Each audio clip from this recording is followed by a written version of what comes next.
As the Sultana burned like a torch on the water, rescue began in fragments. First help came from the passing steamer Bostonia II, which pulled scores from the river within a half an hour.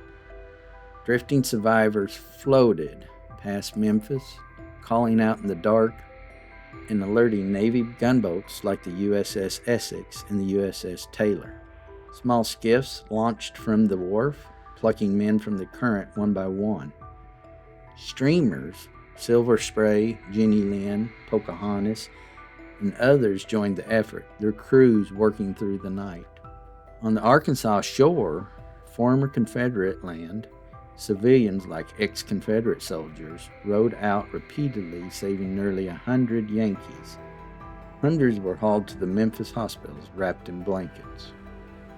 But many succumbed to burns or shock in the days after. In the midst of greed and tragedy, ordinary people, Union sailors, Southern farmers, even recent enemies, risked everything to pull strangers from the freezing water. As the fire raged, the Sultana drifted helplessly downstream for about 6 miles, a blazing beacon on the Black River. By dawn, the hulk floated into flooded trees on the Hen Island near present-day Mound City, Arkansas. The ship burned down to the waterline, lodged in the mud on the Arkansas bank, and sank around 7 a.m., leaving only twisted iron and charred timbers in the shallows. The Mississippi claimed the rest, hiding the wreck for over a century. Due to changes in the river channel, the wreck is now approximately 2 miles west of the current river course. It is buried beneath farmland, specifically a soybean field near Marion, Arkansas. So, whatever happened to the Sultana?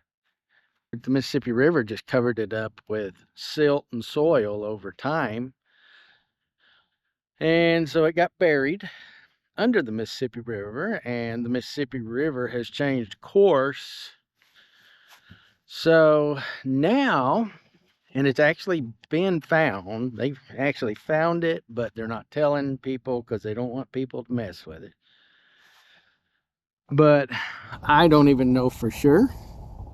But it's out here in one of these soybean fields. I think we're fairly close to where it's at.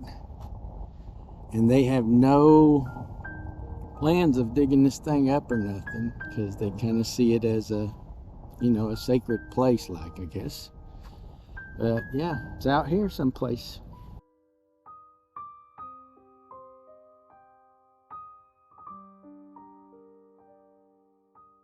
In the days and weeks after the Sultana sank, the finger pointing began, but justice was uneven and incomplete.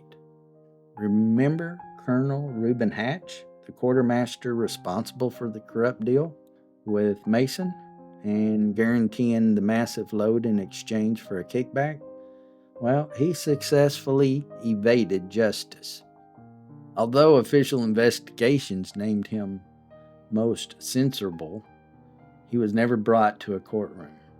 He ignored 3 subpoenas to testify at Speed's court-martial and was relieved of his duties as chief quartermaster on June 3, 1865, for being not qualified. Before any formal charges could be filed, though, he quietly resigned from the Army on July 28th.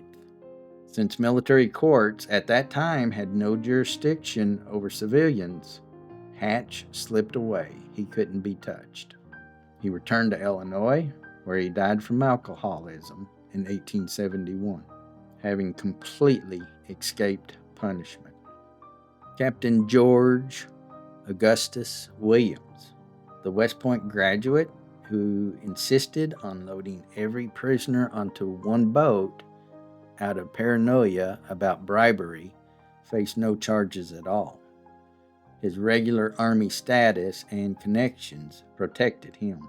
He continued his military career, retiring as a major in 1870. The man whose decision turned a risky trip into a catastrophe walked away unscathed.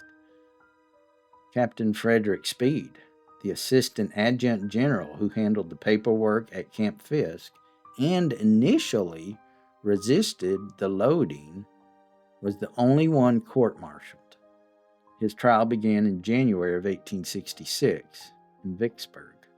He was charged with the neglect of duty for the overcrowding and found guilty in June of 1866, facing dismissal from the Army.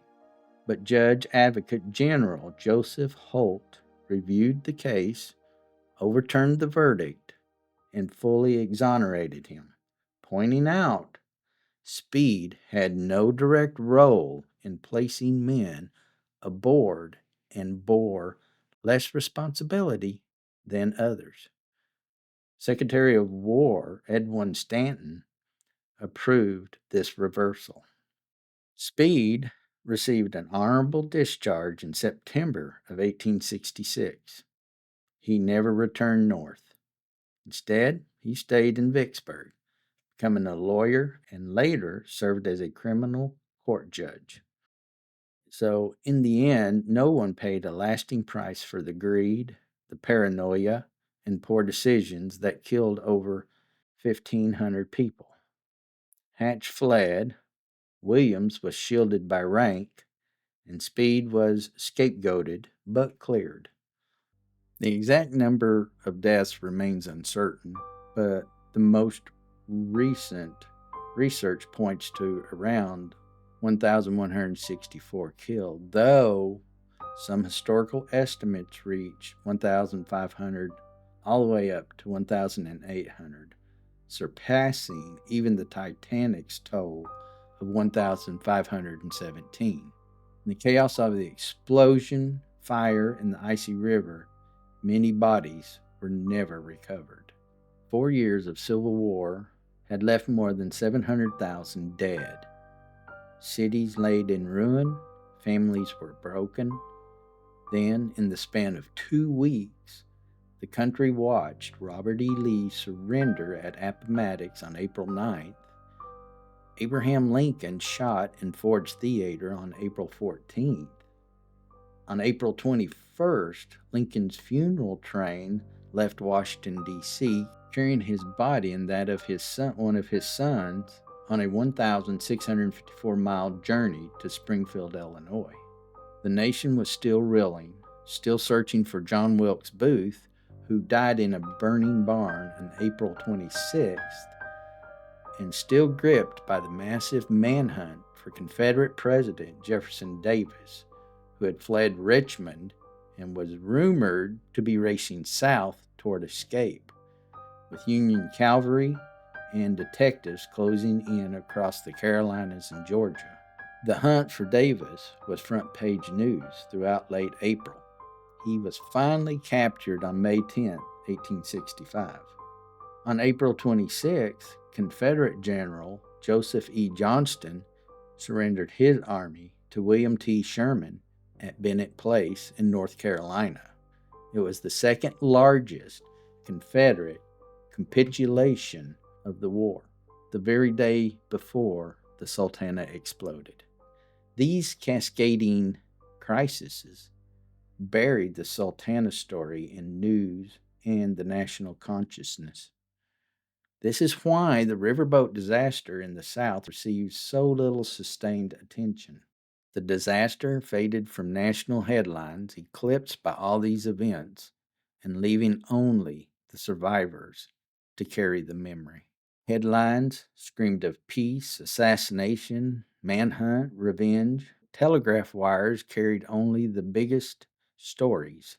A steamboat accident on the Mississippi, even one that killed more than 1,000, felt like another grim footnote in a war that had already taken everything. The public was emotionally spent.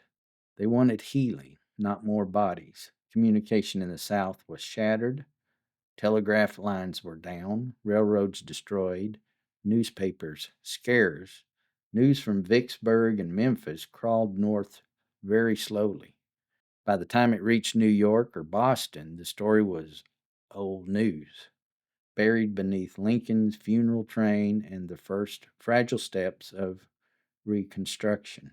There were no millionaires aboard, no unsinkable hype, no glamorous survivors to capture the imagination, just thousands of nameless, emaciated Union boys, recently freed from the hellish prison camp, just trying to get home. Their deaths were tragic, but to a grieving nation, they were more of the same, another wartime loss, not a symbol of human folly or class divide like the Titanic would become decades later. No grand monument rose, no national outcry demanded justice. Investigations pointed fingers, boiler mismanagement, overcrowding, corruption, but no one powerful enough paid a real price. The country turned its eyes forward, desperate to believe the worst was behind it. And so, the Sultana slipped beneath the headlines the way it slipped beneath the river, quietly, almost unnoticed. The Titanic was the largest ship of its time, 882 feet long, steel built, carrying about 2,200 people on its maiden voyage. It struck an iceberg in the North Atlantic and sank in freezing water, taking about 1,500 lives. The story exploded across newspapers worldwide. Millionaires, immigrants, class divides, the hubris of calling a ship unsinkable, and dramatic tales of sacrifice. It led to real reforms, more lifeboats, 24-hour radio watches, the International Ice Patrol. The Sultana, a wooden side wheel steamboat, 260 feet long, designed for maybe 376 passengers.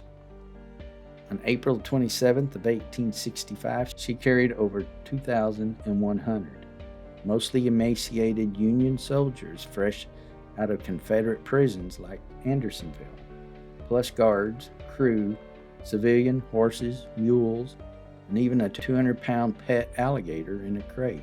That's 5 to 6 times her safe capacity.